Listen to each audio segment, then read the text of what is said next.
Bonjour tout le monde! Je sais pas si vous allez bien m'entendre, j'espère. Euh, Aujourd'hui, on va parler du sens auditif. Donc, c'est pourquoi je suis à côté de la musique et je vais vous montrer la beauté qui est à côté de moi.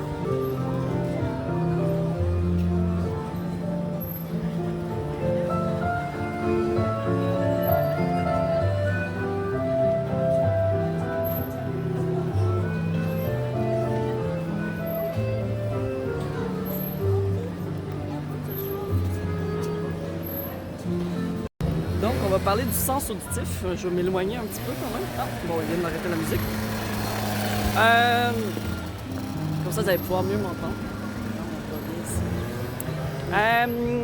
Donc, le sens auditif, c'est un sens qui est très, très, très important. On sait très bien que l'enfant in utero développe son sens auditif et à la naissance reconnaît bien, très bien, la voix de sa mère et celle du partenaire de vie de la maman parce qu'il les a entendus pendant la grossesse. Et donc, c'est un rôle d'un point de vue primitif. J'ai failli tomber. Au niveau de la rassurance. Okay? Donc, ça rassure l'enfant, ça vient l'apaiser énormément d'entendre à la base la voix de ses parents. Il sait d'emblée qu'il est en sécurité s'il entend le son qu'il a entendu pendant toute la durée de la grossesse. Après, l'enfant a été aussi bercé pendant la grossesse par les bruits de la mère. Donc les bruits, j'entends par là, les battements cardiaques, les bruits digestifs par exemple, et tous les bruits en fait que la mère a été peut-être exposée fréquemment. Hein. Par exemple, si la mère c'est une guitariste ou une pianiste ou je sais pas moi, c'est une danseuse de X type de danse avec tel type de rythme de musique. Ben, l'enfant a entendu tout ça, en fait, et a pu s'apaiser en tant que tel grâce à tous ces bruits. Ce pourquoi, par après, ben, pour apaiser les bébés, on les expose à des bruits blancs. Hein, on appelle ça des bruits blancs, les bruits de vagues ou des bruits qui sont très répétitifs. C'est pas nécessairement une chanson, une comptine, hein, mais c'est surtout comme un son qui est répétitif, un peu comme un métronome, hein, qui est très très doux. Ben, en fait, c'est que ça imite le battement cardiaque, les bruits digestifs que la mère peut avoir, et donc ça vient les apaiser. Donc d'emblée, un rôle au niveau rassurance, sécurité, etc. De repérage de son ou mes parents pour que je sois en sécurité. Hein. Bon, j'entends le son de mes parents, parfait, je peux m'apaiser. Et aussi, c'est au niveau de l'analyse de l'environnement. Donc, par exemple, si j'entends un bruit qui est très loin de moi puis qui me fait peur, bien, mon analyse de la situation va pas être la même versus si le même bruit à forte intensité était arrivé à côté de moi.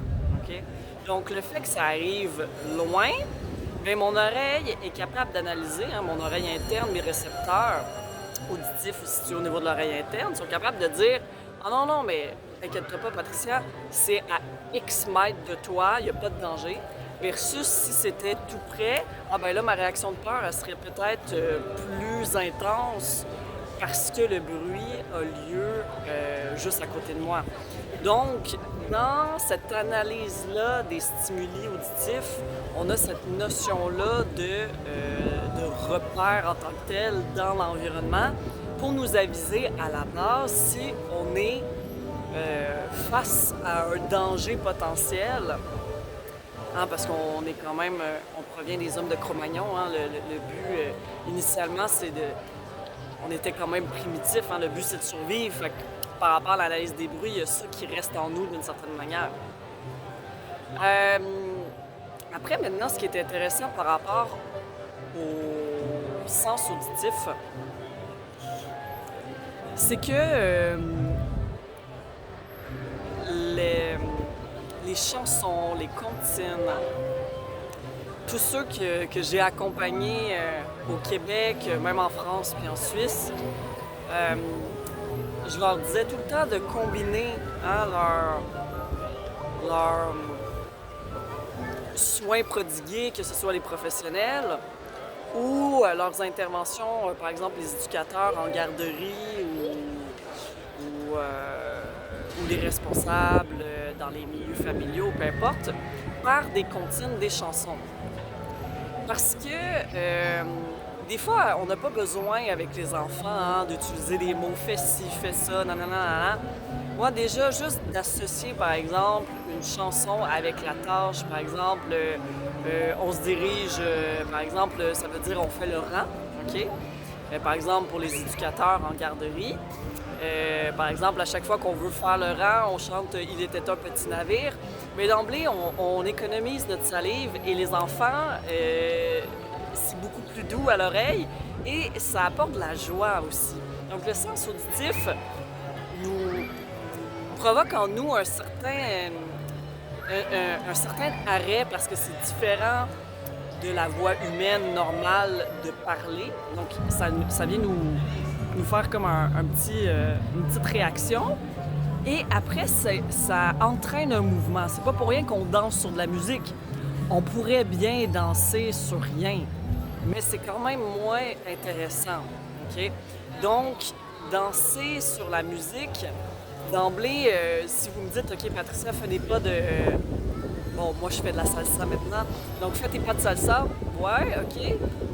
Mais si j'ai la chanson avec moi, la musicalité, le rythme, et bien là, les mouvements vont venir tout seuls.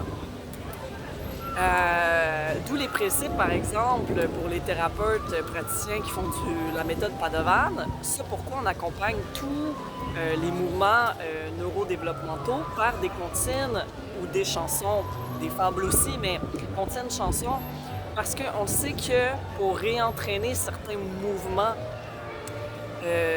neurosensorimoteurs, bien, le fait d'accompagner avec une chanson l'engramme qui va se faire dans la tête de la personne au niveau du système nerveux grâce au système auditif, ça va être beaucoup plus ancré à long terme que si on faisait seulement le mouvement sans parler ou en parlant. Mais ça n'a pas la même... La mémoire auditive est hyper importante. Vous avez peut-être déjà vu des vidéos de personnes qui ont des démences, des déliriums, maladie d'Alzheimer par exemple, et qu'on leur met la chanson que toute leur vie, ils avaient fait des chorégraphies par exemple de ballet dessus, puis on voit la dame qui se met à s'élancer, puis bref, elle retrouve une certaine mémoire, en fait, grâce à l'audition, parce que l'audition est très très reliée au mouvement. Et pourquoi?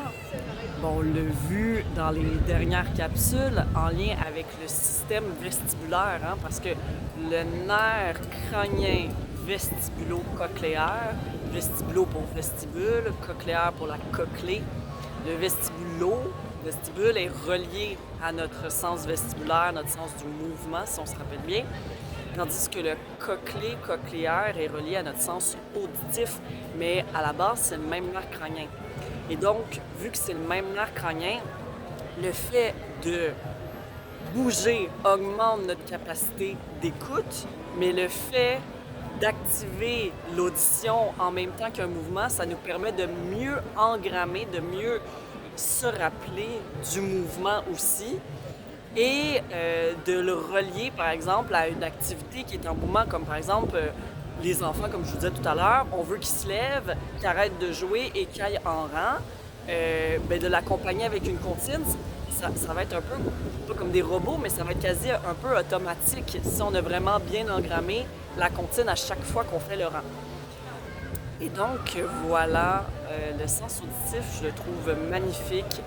Ça touche beaucoup aussi les émotions, hein. Comme je disais, il y a une notion de sécurité, de rassurance qui est très, très primitive. On se laisse bercer, hein, par la musique. On a tous des goûts, hein, différents par rapport à la musique. Mais il y a une base du fait qu'on est des êtres vibratoires, hein. On est fait à 90% d'eau. Et donc, le fait d'avoir justement, tout est une question un peu d'onde en tant que telle, et la musique, mais oui, elle vient chercher nos récepteurs auditifs, mais au-delà de ça, ça vient faire un genre ça vient nous apporter une certaine rythmicité qui nous fait du bien, comme quand on était bercé justement dans le ventre de notre mère. Que notre mère est enceinte de nous, parce que par ses pas, par ses activités, le bébé est tout le temps bercé, hein, dans le ventre de la mère. Et donc la musique, d'une certaine manière, de par la vibration que ça nous envoie par les ondes, bien, ça nous refait faire ça nous ramène à ça en tant que tel, surtout qu'on sait que maintenant c'est intimement relié au mouvement. Donc, c'est pas pour rien qu'on encourage, hein, les professionnels de la santé à ce que les enfants bougent, mais la musique aussi. La musique est hyper importante, que ce soit la musique elle-même ou de chanter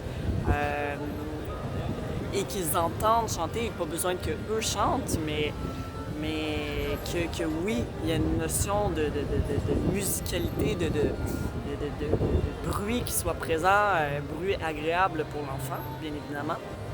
Parce que dès qu'on bascule dans quelque chose qui est désagréable pour eux, ben c'est là qu'on tombe dans l'hypersensibilité auditive ou hyper-réactivité auditive, et que là, on voit les enfants avec les mains sur les oreilles, hein, les bruits qui sont agressants pour eux.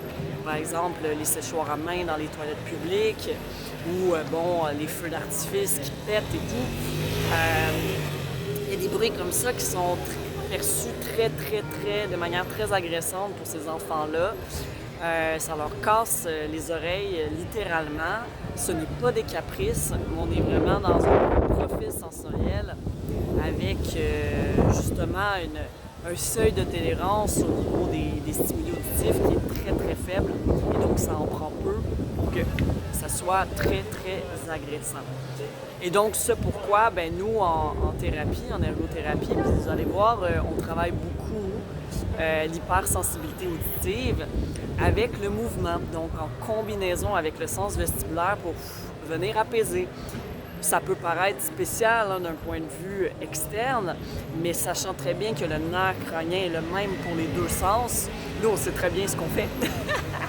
Quand on travaille le sens auditif à travers, oui, nous aussi on peut chanter, mais aussi à travers le mouvement. Donc voilà, mes chers, pour cette petite capsule sur le sens auditif, je vous souhaite une magnifique journée, plein de belles choses, et on n'oublie pas, on bouge et on chante ou on écoute de la musique, et c'est juste excellent pour notre système nerveux. Et voilà, gros bisous à tous!